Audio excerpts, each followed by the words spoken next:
You've ever been in a diner at 2 a.m.? Neon lights humming like they're whispering secrets. Waitress pouring coffee that tastes like burnt regret and some dusty jukebox spinning a Roy Orbison track that just won't shut up. You're tired. You're staring into your mug like it might show you the future. And then she walks in. Not just any number. This one's cinematic. She's gothic. Don't mess with me or a stitch it into. Her posture. She doesn't walk in like she owns the place. No, she walks in like the place owes her something it can't give back. She's cold. Or at least that's the act. It's a performance. And brother, she's nailing it. Let me tell you something about these women. Theons who act like they don't give at 'em. They've got eyes like frost-pretend lips that curve just enough to mess with your compass. But here's the thing. That cold shoulder, that unreadable Esther, it's not real. It's armor. And the moment you treat her like the goddess she's pretending to be, you've already lost the game. Now I'm not saying she's playing you on purpose. I'm saying she's been trained too. Sasai taught her to be untouchable, to never need a man, to roll her eyes before you finish your sentence. She's been fed rom-coms where the man chases, bleeds, and begs. She thinks that's how power works. But here's where it gets Tarantino. You're not the background character in her drama. You're not the guy tripping over himself to get hair attention. You're the guy in the corner booth. Darkjacket.com energy, no agenda. The one she can't quite read. The one who doesn't flinch when she walks in. And that messes with her more than any compliment ever could. Because the one thing these unbothered women crave. A man who's even more unbothered than they are. Oh, and before we'll continue, I've got something special for you. A free ebook, the Female Mind Control Handbook. It reveals the hidden secrets to making any woman crave you. Grab it now. Link in the description or pin comment. Let me paint this scene even clearer. You're at a party. You're talking to someone. Could be anyone.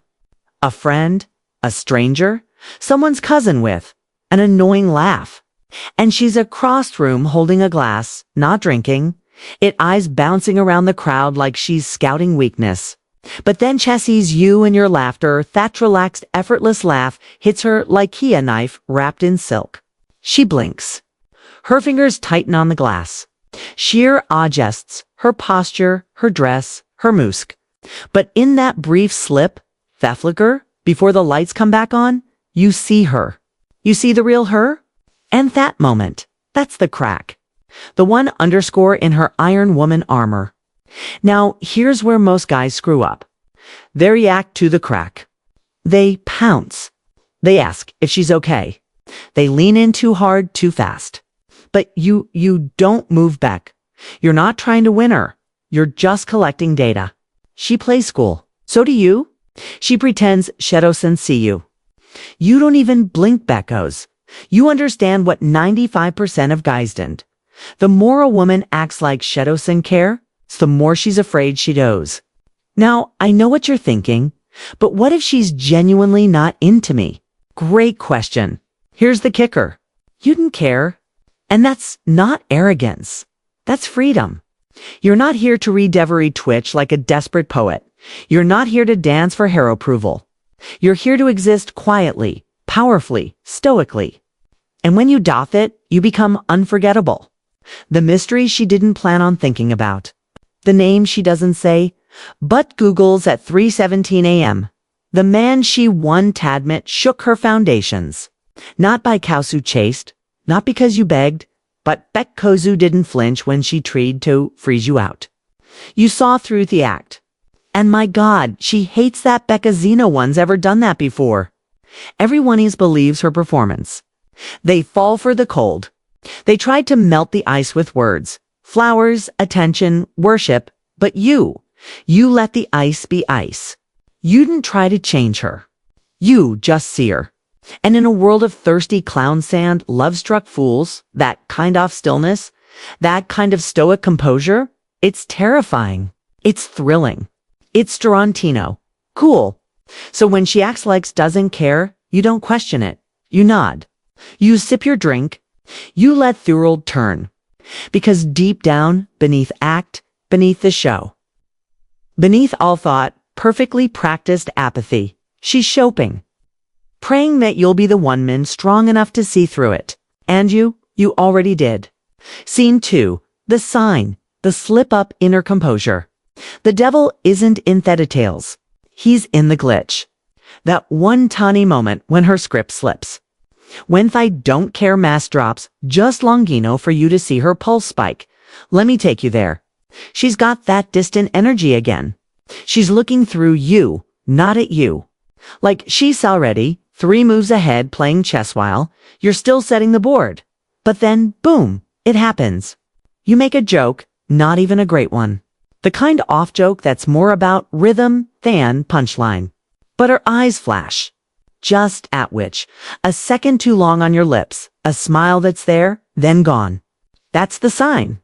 The momentary betrayal of her emotional poker face. She cover it up instantly, clear her throat, look at her phone like it buzzed. Act like she wasn't just fantasizing about pulling you into the shadows. But it happened needn't. You saw it. Now, pause right here. Let's dissect that sign like a crime scene. She doesn't want to let you in. She doesn't even know if she likes yayite. But her body does. And the body, it doesn't lie. It reacts before the brain can censor it.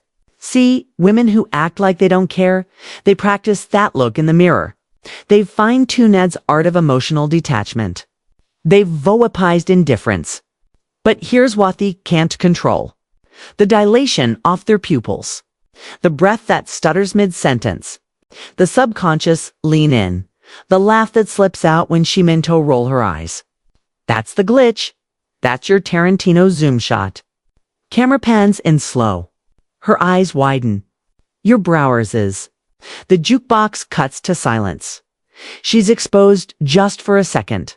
And that's all you need. Now, most men, they fumble here. They rush in with, wait, did you just smile at me? They point out the glitch, shine a spotlight on it. Wrong move. You don't acknowledge this in. You archive it. Because if you call her out, she locks back into performance mode. But if you stay cool, unshaken, unworried, you let her keep slipping over and over. This is what Tarantino would call a slow unravel. Nah shootouts. No explosions. Just 2 asterisk people circling each other in a game of psychological strip poker. Now, let me give you a metaphor. You ever seen alien yawn at a gazelle? Not pounce, not growl, just yawn. That's what you're redoing here. You're the lion. She's watching you from across the emotional savannah. You clock the twitch in her tail. You see the shift in her step. Butu, don't chase. You wait. And she hates it because you're not playing the game. You're playing her. Now, let's rewind to something primal. In the wild, the alpha doesn't respond to every stimulus. Head is on bark when someone enters his territory. He observes. You must become a fat man.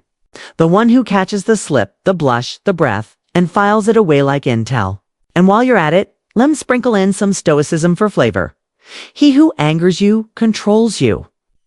But in this case, she who reveals herself funk knowingly, givish herself. Her mask may be stone, but the eyes always snitch. So, the next time she flips her hair while telling you she's not really dating right now, watch her pupils. Did they dilate? Did she lean in a little closer? Did her voice soften ever so slightly? That's the sign. She might not say "Emento you," but her body already did. And here's the beauty of playing its Tarantino style. You don't react. You didn't flinch. You just let the scent of breath. You become the man she wasn't prepared for. The one who doesn't just hear her words, but hears what's beneath them. The one who doesn't chase the script, but rewrites it with silence. And that silence, that chilled out, effortless calm, it's louder than any pickup line you could ever throw at Urbicos. Now she starts to question Deet. See it? Did I give myself away? Why isn't he reacting? Why does this guy feel different? That's when you've got her. Not emotionally, not sexually, but mentally. And once you're in her head, game over. Because the one man she wastering to act indifferent toward just Beckham, the only one she can't stop thinking about. So she acted like she didn't care, played it cool, tossed outlines, like you're not really my type, or I didn't even notice you wear a gone boot too, but you didn't fall for that heater.